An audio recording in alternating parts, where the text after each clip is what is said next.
yang perlu diketahui dalam masalah alam barzah adalah semua orang yang punya dosa, semua orang yang punya dosa dan tidak sempat bertaubat di dunia, maka sudah cukup mendatangkan azab kubur padanya. Walaupun dia belum tentu masuk ke neraka. Karena untuk masuk ke neraka harus ada timbangan amal hari kiamat. Beda kalau orang kafir dan orang musyrik. Orang munafik itu tidak ada lagi timbangan amal. Mereka sudah langsung diseret ke dalam api neraka. Ditimbang amal ini adalah orang-orang yang beriman. Orang yang beriman kepada Allah tapi masih punya dosa, maka ditimbanglah amalnya. Melalui timbangan inilah nanti dilihat, kalau amal baiknya lebih banyak, maka dia masuk ke dalam surga. Kalaupun amal buruknya lebih banyak, masih dilihat lagi apakah Allah masih mau memaafkan dia, atau misalnya dia masih bisa mendapatkan syafaat saudara-saudaranya, kerabatnya, orang yang kenal dia, atau Rasulullah SAW sendiri, bisa saja. Jadi dia bisa saja selamat ke surga. Jadi untuk masuk ke neraka itu ada proses, tapi azab kubur nggak ada prosesnya. Siapapun meninggal punya dosa, teman-teman sekalian, hati-hati. Sekecil apapun dosa itu sudah cukup mendatangkan siksa kubur. Walaupun belum tentu dia masuk ke dalam api neraka. Jadi jangan dianggap remeh. Makanya kisah yang masyhur berhubungan dengan masalah ini adalah kisah Utsman bin Affan radhiyallahu anhu yang pernah menziarahi kuburan lalu terisak-isak menangis seperti anak kecil. Lalu beberapa teman-temannya di zaman khilafah beliau berkata, "Wahai Amir Mu'minin, kenapa anda menangis melihat kuburan? Padahal Nabi SAW sudah menjamin buat anda surga. Dan anda ini siapa? Terkenal anak mantunya Nabi SAW, ya, dapat jaminan surga. Nabi sebutkan lisannya langsung, Utsman di surga, dijamin. Bagaimana bisa anda menangis seperti ini?" Jawaban Utsman radhiyallahu anhu sangat bijak. Orang yang beriman dan berilmu punya jawaban yang tepat. Dia mengatakan Rasulullah SAW menjamin buat saya surga, tapi tidak menjamin saya selamat dari siksa kubur. Dari mana jaminan saya disiksa dulu di kubur? Nanti saya masuk surga, betul. Tapi di kubur disiksa dulu karena masih ada dosa. Maka pemahaman yang dikeluarkan oleh para ulama tentang tadi saya bilang, dosa itu sekecil apapun sudah cukup untuk membuat adanya siksaan, gitu kan? Itu karena pernyataan Utsman bin Affan yang menyebutkan statement tadi, gitu kan? Jadi kita harus memahami poin ini, teman-teman sekalian. Makanya jangan pernah tunda minta maaf sama orang. Jangan pernah tunda mengembalikan haknya orang lain. Jangan pernah menganggap remeh dosa-dosa kecil. Tidak boleh sama sekali. Karena kita akan lihat nanti salah satu penyebab azab kubur adalah tidak cebok pada saat kencing. Masalah kecil yang dianggap kecil oleh orang, gitu kan? Banyak orang anggap remeh.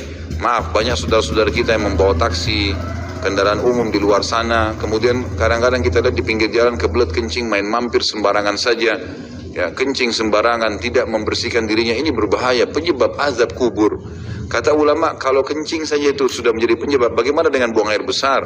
Bagaimana dengan orang junub tidak mandi? Bagaimana dengan hal-hal yang lebih besar lagi? Gitu kan? Karena memahami hukum-hukum syari seperti ini, kalau hal yang kecil saja dilarang, berarti hal yang besar lebih pantas untuk dilarang. Kalau hal kecil saja mendatangkan azab, berarti hal yang lebih besar lebih pantas mendatangkan azab. Jadi harus hati-hati, gitu kan? Kalau amal ibadah kecil kita kerjakan sudah besar pahalanya, bagaimana dengan amal yang wajib misalnya, atau amal yang besar yang kita kerjakan?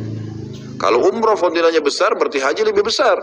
Kalau sholat sunnah besar, tahajud, maka sholat 5 waktu lebih besar pahalanya, dan seterusnya. Jadi poin-poin ini dalam mukaddimah kita harus difahamin baik-baik, gitu kan? Terutama yang terakhir saya ucapkan tadi, hati-hati teman-teman sekalian. Saya juga tahu diri saya pasti punya salah, tapi saya mengajak diri saya dan jemaah sekalian untuk beristighfar kepada Allah, bertaubat. Jangan tunda pengembalian haknya orang lain, meminta maaf kalau punya kesalahan. Jangan tunda-tunda, jangan bilang nanti Idul Fitri baru saya minta maaf. Nggak ada perintah dalam agama seperti itu. Sebelum pejamkan mata nanti malam minta maaf semua. Dan orang cerdas adalah orang yang tidak menyiapkan musuh pada hari kiamat. Hati-hati. Jangan siapkan musuh siapapun dia. Jangan pernah caci maki orang lain, jangan pernah anggap remeh orang lain. Sampai Hasan Basri rahimahullah waktu ditanya tentang definisi tawadhu, apa itu tawadhu? Karena Nabi SAW mengatakan, jadi ulama-ulama di Irak sering kumpul membicarakan hal-hal yang mungkin bagi orang awam dianggap biasa gitu, tapi bagi mereka bobotnya besar. Ulama-ulama Irak berkumpul dan Hasan Basri juga hadir situ rahimahumullah.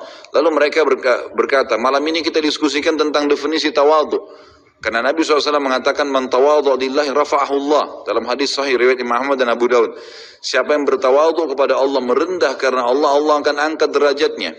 Maka setiap orang ulama memberikan definisinya masing-masing sampai akhirnya tiba di giliran Hasan Basri rahimahullah, mereka berkata, wahai apa pendapat anda wahai ayahnya Abdullah? Ya, maka Hasan Basri mengatakan kalian sudah memberikan banyak sekali definisi. Kalau menurut saya tawadhu ialah jangan kau lihat siapapun muslim di depan matamu, ya, kecuali kau sudah langsung menanamkan dalam dirimu kalau dia lebih baik daripada kamu. Itu tawadhu. Siapapun dia, mau dia cuma mungut-mungut sampah di pinggir jalan, mau dia cuma ini, mau dia cuma itu, tetap kita harus menganggap dia lebih baik daripada kita. Sehingga tidak ada celah untuk menganggap diri kita lebih baik. Dan akhirnya muncul kesombongan. Karena hadis jelas. Hadis yang sahih mengatakan siapa dalam hatinya seperti biji sawi dari kesombongan, maka tidak akan mencium bau surga. Berat, gitu kan? Makanya kita harus kemas diri kita dengan ketawadhuan itu misalnya. Kita merendah. Maka harus ini, ya, kembalikan semua hak-hak orang, minta maaf. Kalau pernah mengambil barang orang yang tidak jelas, kembalikan. Kalau tidak, sedekahkan sejumlah itu. Semua selesaikan. Jangan ada masalah. Ya, jangan pernah ada masalah. Jangan siapkan musuh. Imam Bukhari rahimahullah pernah berhenti berburu hanya karena meleset anak panahnya kena pagar tetangganya. Gitu kan? Diajak teman-temannya, kita memanah yuk. Berburu, beliau senang berburu. Kemudian pada saat beliau lagi latihan panah, ternyata anak panahnya sempat mencuil sedikit pagar kayu tetangganya. Lalu dia panggil gulamnya, gulam ini kayak pembantunya, sampaikan ke teman-teman saya kalau saya tidak jadi memanah, saya tidak jadi berburu, dan sampaikan kepada tetangga kalau Bukhari minta maaf. Muhammad namanya tentu, Muhammad minta maaf, gitu kan?